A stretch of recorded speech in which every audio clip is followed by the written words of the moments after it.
కచేరీ శ్రోతలను ఎక్కువగా ఆకట్టుకుంటుంది.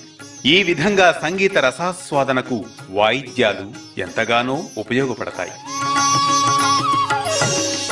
భారతీయ సంగీతం ఎన్నో రకాల సంగీత పరికరాలను కలిగి ఉంది.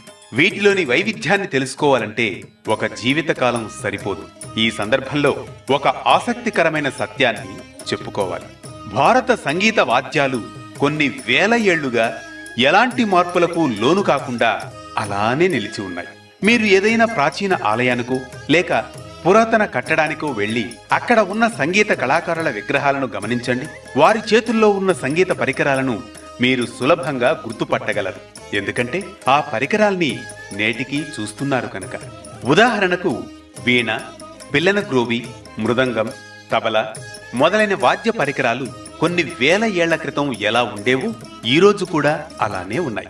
లయ ప్రధానమై గాయకుల తాళానికి అనుగుణంగా మ్రోగుతూ గాన మాధుర్యాన్ని భంగం లేకుండా శ్రోతల రసాస్వాదనను రెట్టింపు చేసే సంగీత వాద్యాలు సూర్యచంద్రుల్లా స్థిరంగా ఉండడంలో ఆశ్చర్యం ఏమీ లేదు కదా.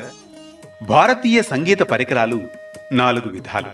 1 తంత్రి వాద్యాలు, 2 వాయువాద్యాలు, 3 చర్మ లేదా లయవాద్యాలు, 4 లోహవాద్యాలు. వీణ, సితార్, వాయులీనం, తంబూరా, మ్యాండోలిన్ మొదలైనవి తంత్రి వాద్యాలు, అంటే తీగలతో కూడిన పరికరాలు. పిల్లన గ్రోవి, షెహనాయ్, నాదస్వరం మొదలైనవి వాయువాద్యాలు. వీటిని గాలిని ఊదుతూ మ్రోగిస్తారు.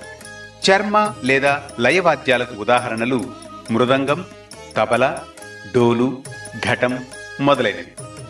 వీటిలో మృదంగం మొదలైనవి చర్మవాద్యాలు. ఘటం మట్టితో చేసిన లయవాద్యం. కొన్ని సంగీత వాద్యాలు లోహంతో తయారు చేస్తారు. ఉదాహరణకు తాళాలు, టొరుటారో, రుంజి మొదలైనవి. ఇవి కాక కొన్ని విశేషమైన సంగీత వాద్యాలు ఉన్నాయి. ఉదాహరణకు జలతరంగిణి.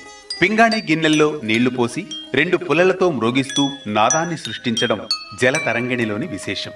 అదేవిధంగా నాలుకతో పలికించే మోర్సింగ్ అనే లోహవాద్యం మొదలైనవి ప్రత్యేక వాద్యాలు. ఈ మ్యూజిక్ గ్యాలరీలో మీరు కొన్ని విశిష్టమైన వాద్యాలను చూస్తారు.